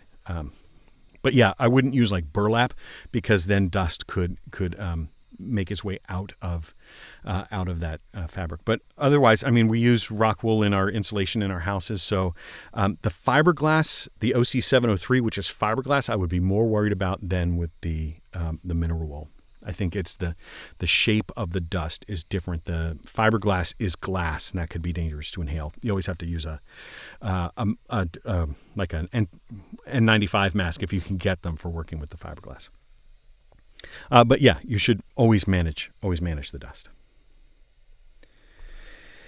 Any update to the Reaper setup tutorials? It's a matter of, it's just a function of me going through and rescripting them, and I'm trying to think of how I can not just remake those same videos that I made last time, because the Reaper 5 videos, the Reaper for voiceover setup videos, they're largely the same. I think very few buttons have changed places. So it's just a matter of finding the time to rescript and see if I can find something new or interesting about the Reaper 6. Rather than, I may end up just making the same video over and over, making the same video for Reaper 6. But everything that's in there still holds true. I'll put it this way. All of my settings from Reaper 5, I carried over to Reaper 6, and it's still the exact same settings. So I hope to. It's a function of finding my own time to make them. You see it, like my quantities of videos have not been prolific recently because I've been really, really occupied with work.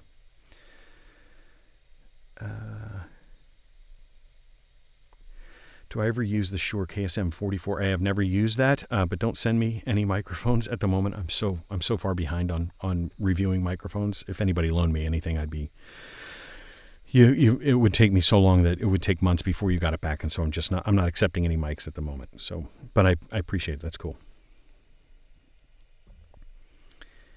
What are my booth dimensions? These are not ideal booth dimensions. It's 6 feet by 6 feet by 6 feet. Not ideal. They really should be different dimensions, but this is the space that I had available to me. I wish I could get a little bit more height, but you can see it. I only have about, I'm not a tall man, and it's only about that much room between my ceiling. I wish I had a little bit more, but that's because there's almost 4 inches of stuff above me between the MDF and the insulation. But yeah, it's almost a 6 foot cube, which is not ideal. That's why there's so much treatment in here. Slicing an inch or two off the existing walls would have been easy enough, but that custom booth was a good upgrade. Well, it's certainly got more room, but the Whisper Room, it would have been outside of my comfort level to modify that booth, and then I would have ruined it. I still have it. It's disassembled in my in a storage area in my house, but yeah, I would be hesitant because I'm not that great at it. Let's see what else. How are we doing for time? I got about 5 or 6 more minutes that I can keep going. Is the live stream Q&A thing going to be a regular thing moving forward? This was a test. Is this cool? Is this helpful? I love doing this stuff. I like talking, so I'm glad I was able to do a Q&A thing. Should I do this on a weekly basis? I'd be interested to hear feedback. I'm willing to do it. I think that they're really helpful. I like to talk about this. I like to help answer questions to people. Like I said in the very beginning, people send me questions via email, and I usually answer them on a one-by-one basis, but I realize I'm only helping one person. So doing these Q&A situations, if I can help 20 or 30 or 100 people or 1,000 people by answering any of those questions, I like doing this stuff. I like doing it. So if you guys think if I'm doing okay at it, assuming my camera stops overheating, I'd be happy to keep doing these. Let's see. Haven't seen you use the 416 for a long time. Still using it. Was using it just this week. This has been I love this microphone. If I only had one microphone to choose, I would probably choose this one, and that's over my U87 that's sitting right over there. This microphone has made me more money than any other microphone. I love the 416. If you got $1,000, yeah, I still use the 416. Thank you for the kind words, Christopher. Very kind. Recorded 2 video games. Thanks. Oh man, that's great. That's great. It's really gratifying when people say that they got work and they learned stuff from me and it turned into work that got them paid. That it's so gratifying, so incredibly gratifying to hear. Sorry, I saw something go by. Would make it less valuable for resale for sure. What about the MKH50? I've never used the MKH50. I would like to get my hands on an MKH50. I hear so many good things about it. I don't hear about. I hear about it much more on film sets than in voice work. But I would love to. I'd love to see how it compares. To see how it works. What kind of pop filter is that? I think that's referring to this one, the Hook Studios Octa 18, I think is what it's called. Let's Google for Hook Studios.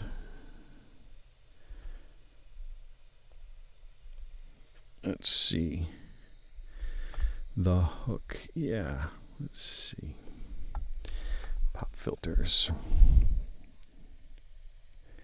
Let's see. So this one, let's see if we can find it on their website. Yeah, there it is. The Octa, let's see, I'm trying to remember which one I have. Yes, I think that's all the same. So it's the Octo 842S. That's the one that I use. And I've been very, very happy with it. I forget how I came across this one. I can't remember if there's somebody I need to give credit to. But I've used this one. I used for a long time, I used the clown nose that comes with it, sort of the foam filter. But I found that this is a little bit more transparent. It works really well for plosives. So it's from The Hook Studios, and it's the Octo 842S. That's my preferred pop filter for the shotgun microphones. My preferred pop filter for my condenser microphones is a Stedman pop filter, the PS101. The PS101, in case anybody, not that anybody asked, but my preferred one. This is a little bit on the expensive side. But the reason I like the Stedman, the PS101, and I took it out of the booth because I ran out of space, but it's this one right here. The reason, and I have a video about it, the reason I like this one is it's small. It stays out of the way. You can get it close to the microphone. It's not intrusive. You can see through it. You can see your copy through it pretty easily, and it really works well at redirecting the wind from a plosive. It's really this interesting phenomenon. The way the holes are shaped in the filter. If you were to physically blow into the filter, blow into it, the air after it hits it goes downward, gets angled downward towards the little gooseneck, and it actually physically deflects the air away. The sound goes straight through, the air gets deflected away. It's really interesting, and it just works really well. So those are the two pop filters that I use primarily in the booth. I use my PS101 for pretty much all of the condenser mics. Any condenser mic that I can get that in front of, that's my preferred one. And then the Octa, the Hook Studios Octa 842S. Those are my two preferred pop filters. So hopefully that helps. Move this out of the way.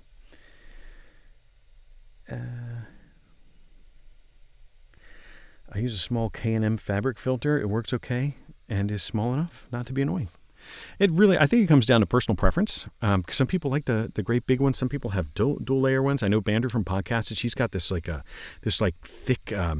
like acoustic foam looking deal. It's an expensive one. And I'd like to try that one. I can't even remember the name off the top of my head, but it's the one you see used in a lot of his videos. But there's different strokes for different folks. Does the 416 need a well-treated space? Yeah. For voice work, they all need a well-treated space because we want something that's acoustically dead. We don't want that reverb. The 416 is good at rejecting noise from the side and so forth, but it's not perfect. If I were to use this up in my living room where there's no acoustic treatment, it's going to hear all the reverb and stuff like that. The things that the shotguns are good for is they give good rejection from the side, so you can angle it so that it won't hear the fan noise, and it can be very focused just on your voice. So it can be a little bit more forgiving of a bad space, but it doesn't take the place of a studio or anything like that.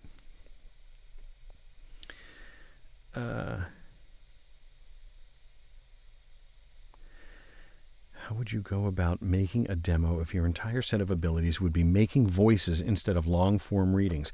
So I think in this case, making a demo. So this is really a demo. In this case would be to showcase your abilities. And so that would be your abilities of what engineering you can do. So how good can the recording sound? And then really showing the facility in your voice. What voices can you do? So if you're thinking about making a demo, think of 60 seconds. Can you put 6 distinct voices in there that show your range? Yeah, you can probably do 6 different increments, slightly different versions of the same voice. But if you have a lot of facility and you can do a lot of different characters and you can sound like a lot of different things, then you would go through and you'd say, just pick some script showcasing each of those voices. And that might help you get an agent. That might help you, find somebody that helps you make a demo so that you can really get it to like professional level. But if you're just trying to find something like an agent, you could say, look, here's what I have. And an agent might be able to help you source a reputable person to help you make a demo.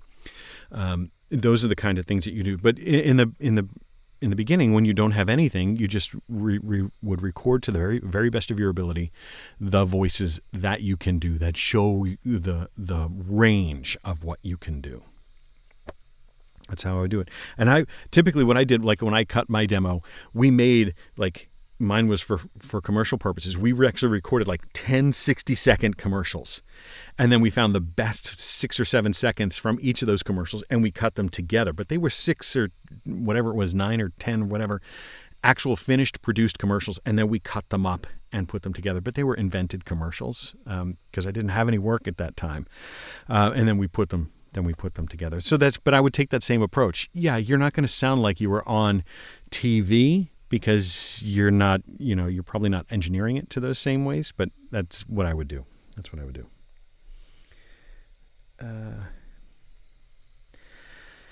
PVC. So I think this is discussion about like moving blankets on a PVC frame. Yeah, those can do a lot. They're not going to soundproof, but they're going to knock down your room reflections. They can be very helpful. The heavier the blanket, the better. A lot of the moving blankets are measured in weight. Heavy. How do you go about finding an agent? I'm not sure that I have sage advice, but the thing that you can do is you can search for like talent agencies in various towns. Like, don't go to New York, don't go to Chicago, don't go to LA for your first agent. You can have multiple agents, but sure, why not go to Cleveland and Pittsburgh and Minneapolis and Austin and all these different places that are sort of these mid markets where there are people who are looking for talent, and you can. They may have a contact way to submit, but you can find those talent agencies. A lot of times it will be for actors, models, voiceovers, and you can look at their website to see if they have voiceover representation. But as long as the agents don't have the same geographic area, you can be with multiple agents. I don't think you should be in a market with 2 agents in the same geographic area. They normally want exclusivity. But if your agent in Cleveland does not source any work in Scottsdale, then you could try for an agent in both. And you can approach them and say, here's the recordings that I have. Would I be appropriate? And that they may say, yeah, you got to have a demo, go talk to my demo guy, or they say, come back when you've got more talent, or when your skills are more polished, or whatever it is.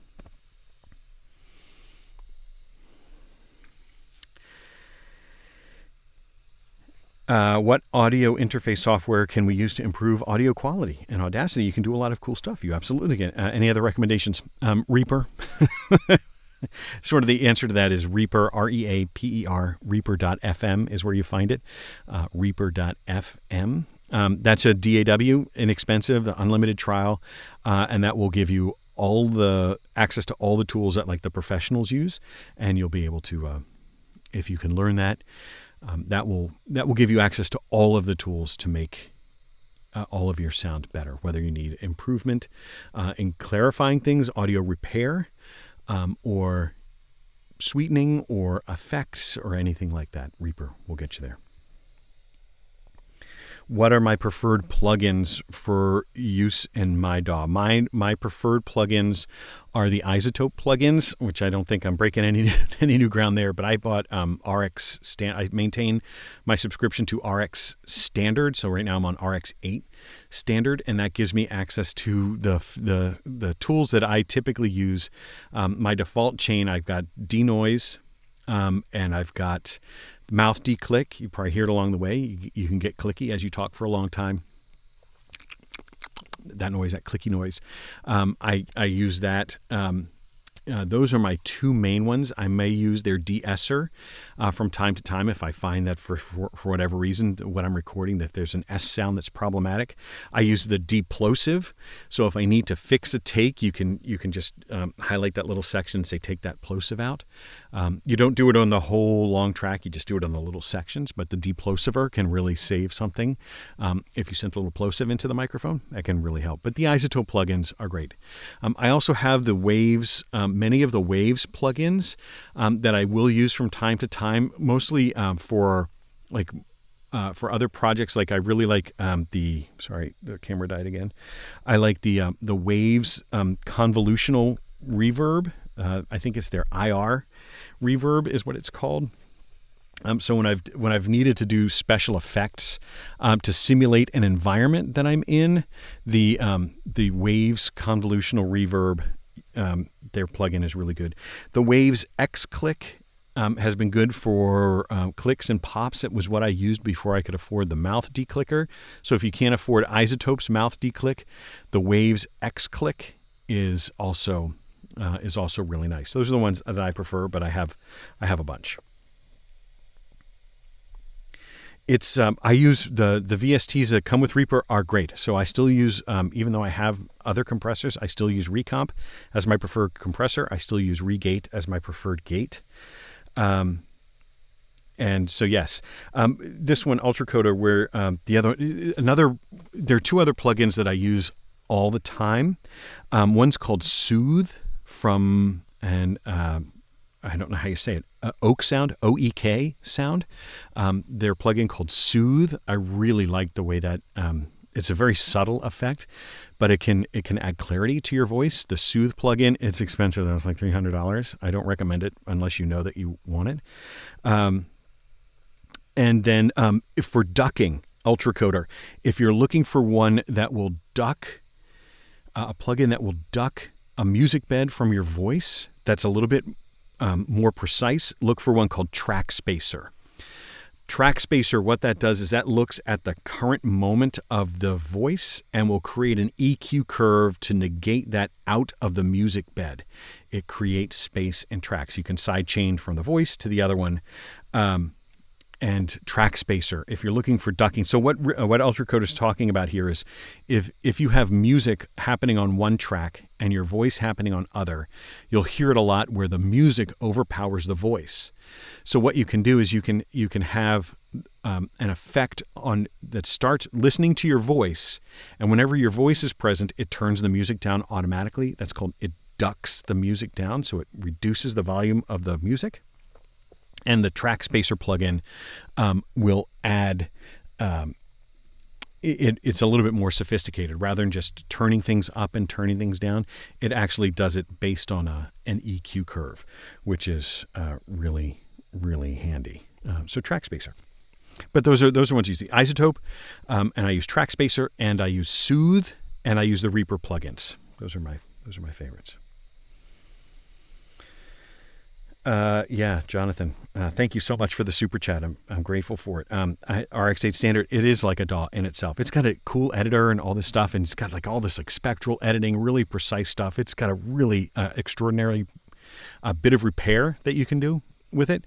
But by default, like if I just start a new default project from scratch, I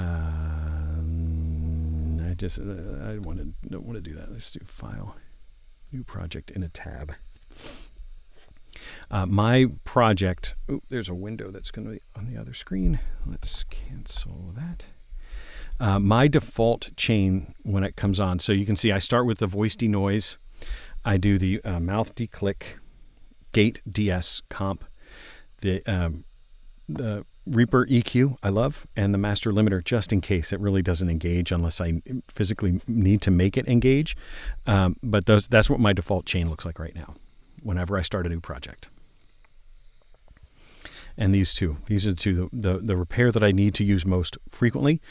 The voice denoise, it really, I keep it there by default, but I've got very, very little noise in the booth, but that will help me in case if there's a train that goes by, if there's any sort of infiltration of noise that I need to take out, that voice denoiser works magnificently. It's really amazing.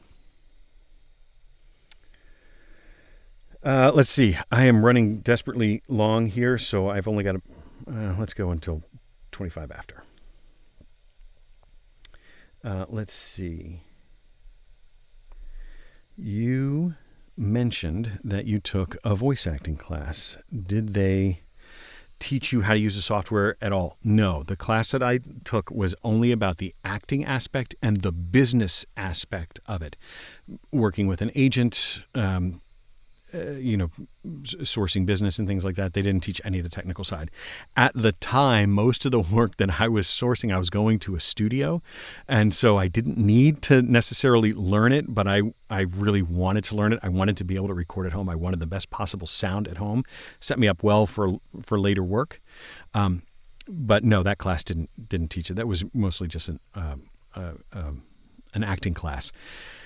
You would take an audio there's audio engineering classes out there. You probably go on like LinkedIn Learning, Coursera. There's a bunch of places where you can learn about those effects. So I would encourage you that if you don't know how to do that audio engineering, that you can do that.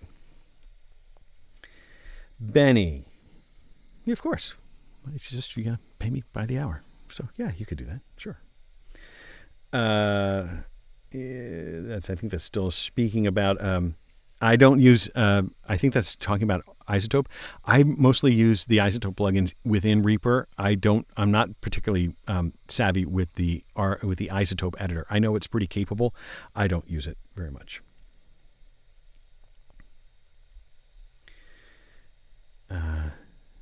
Do I act in various voices? I don't do a ton of voices. I'm primarily like a narrator, as more of a voice actor, but I do voice act on a podcast every week that would require different voices, but they're often just variations on me. I'm not like an animation voice actor per se. I'd like to get into it someday, but it's not where I spend most of my time. The FabFilter plugins, what do I think of them? They're excellent. They're expensive, but they're excellent. I have the FabFilter EQ and the Pro DS and things like that, so I'll use those from time to time. They're not part of my default chain, but the Pro DS is great, but they're expensive. Looking for a new apartment in Los Angeles. Any recommendations for sound control, bottom floor versus top floor? Top floor. Because nobody's walking on your head. Because I think that's going to be the source of a lot of sound, people walking on your head, unless it's really trafficy. So it depends on the kind of building you're in. So sometimes in apartments, you can hear the people walking around overhead. That can be very problematic. That can be almost impossible to get rid of. Traffic noise is a little bit more manageable because some of the denoiser plugins can help you with that. But being on the top floor, just so nobody's on top of you. I think that would be my initial gut instinct. That's how I would do. The issue for your room is traffic. The denoisers can help with that, but you can also get rid of traffic noise by creating the room within a room. That's where a whisper room's going to help, or a Studio Bricks booth if you can afford one. The booth will really help with that, unless the traffic noise is like right here and loud. Do I use subcontractors for my projects? If so, where do I find talent? Most of the talent that I've hired for the limited number where I've been a producer, it's mostly been talent where I know the talent, because I know a lot of voice actors.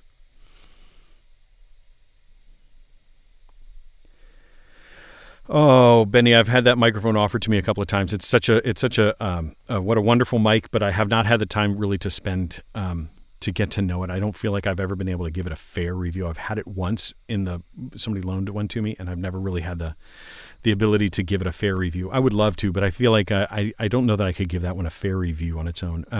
The Townsend Labs ones. Will this be, Matt, I think I'm just going to keep it on YouTube. So yeah, hopefully it should just stay. Occasional helicopter. What are you going to do? I mean, occasional helicopter, you just stop talking. I have a train that goes by. I live not too far from the train. When the train goes by, I stop talking.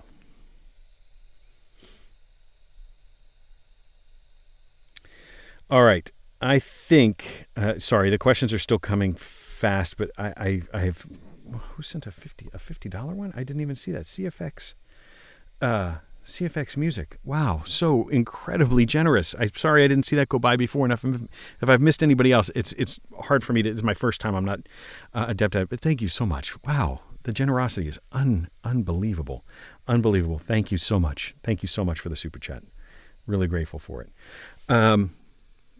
If there's anyone in the chat that has a whisper room, how well would they block out a four-wheeler driving past the house? They're going to be okay. They're just going to be okay. They're not perfect. Sorry, the camera overheated again. The whisper rooms. It's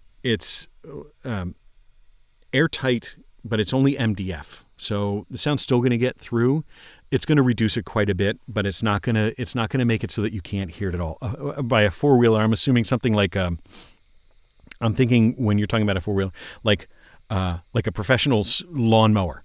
If that's what we're talking about with a four-wheeler that's got a loud, like not with a muffler, with an engine not a great muffler, the whisper room's going to let that stuff through, but it's going to be quieter. All right, folks, I am so sorry, but I am going to have to go because I am running up against time here. I do have something at 6 p.m. my time. I'm on the East Coast.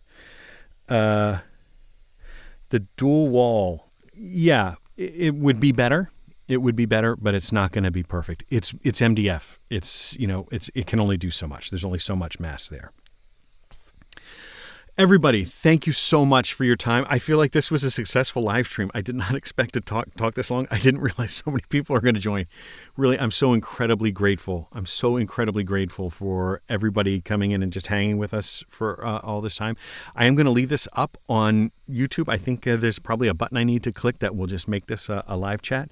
We didn't actually talk much about the Stellar X3, so I'll have to change the title of this stream.